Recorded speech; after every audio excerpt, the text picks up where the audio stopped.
This is what it's like to clear Alaskan wilderness to make a farm or a ranch. Obviously, we've got some modern amenities that make it a lot easier than 100 years ago or 50 years ago even.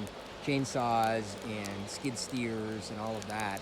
But trying to turn huge piles of slash and debris and stumps into productive grassland is going to be probably the longest and biggest challenge of my life. This, a few months ago, was completely impenetrable wilderness. And we did beat back a lot of the dead and dying spruce, which is almost all of them.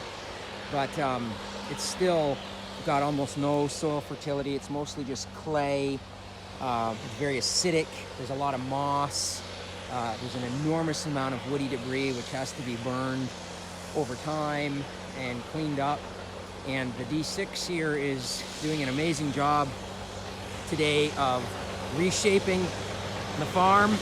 That's all going to be pasture eventually, if I can ever get grass to grow on it.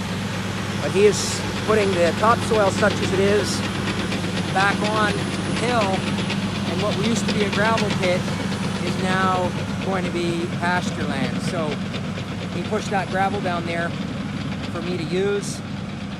And if you've been following this channel, you'll know that when we started this in March or April, this was all wilderness, literal wilderness. And we managed to beat back the trees and to build a cattle handling facility. We're now in the process of fencing an additional couple acres here. And we've done a lot of cross fencing and giving more space to the cows. So that's what I'm doing here. And we're beating the wilderness back, and I'm going to make this farm work somehow.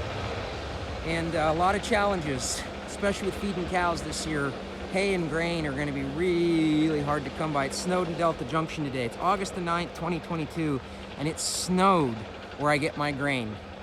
So, anyways, back to clearing the wilderness here.